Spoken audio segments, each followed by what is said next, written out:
ganz am Ende auf Deck 5, am Ende dieses Ganges, ist unsere Kabine 5350. Das Tolle ist, dass die Kabine direkt um die Ecke vom Marktrestaurant ist, am Treppenhaus. Und hier geht's direkt hoch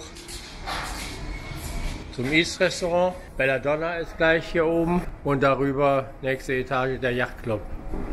Also strategisch liegt die Kabine auch optimal. Die Kabine befindet sich im Rumpf unter den Rettungsbooten. Es ist die letzte, unter dem letzten Rettungsboot.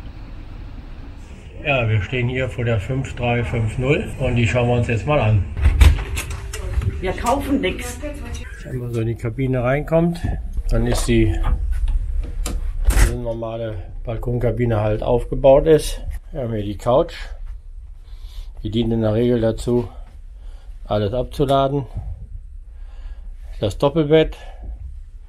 Und dann geht es hier auch schon zum Balkon.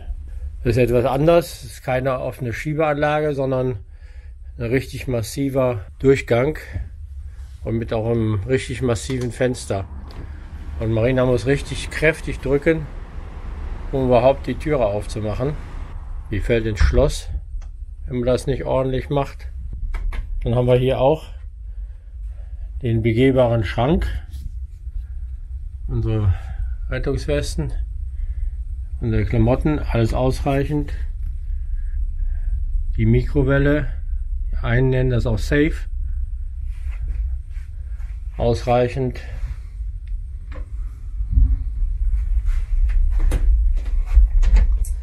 Hier geht es ins Bad. Auch da muss man sagen, die Duschkabine ist für unsere Verhältnisse riesig. Da kriegt man keine Platzangst. Auf der linken Seite Waschbecken mit Spiegel und auf der rechten Seite Toilette. Alles okay. Klimaanlage. Mittlerweile hat man auch überall USB-Anschlüsse direkt. Wir bräuchten also unsere Stecker eigentlich gar nicht mehr. Obligatorische Föhn hier. Und wer jetzt denkt, hier ist der Föhn und da hinten ist der Spiegel, das ist aber nicht schlimm, weil man kann das Ding aufklappen und dann hat man hier seinen Spiegel.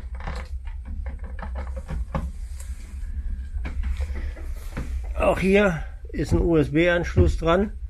Wir haben bisher immer noch eine Dreifachsteckdose mitgenommen. Die ist eigentlich gar nicht mehr nötig. Und dann gehen wir mal auf den Balkon. Das ist hier eine Besonderheit. Wir haben hier eine Tür, die ist richtig schwer, um auf den Balkon zu kommen. Man sieht, ich muss kräftig ziehen und die knallt auch sofort zu. Die obligatorische Hängematte. Und wir haben hier einen Stahlrahmen drum, weil wir sind ja hier im Rumpf.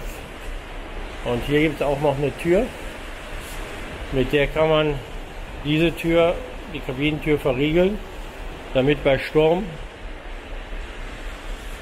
hier kein Wasser in die Kabine eindringt. Denn wir sind schon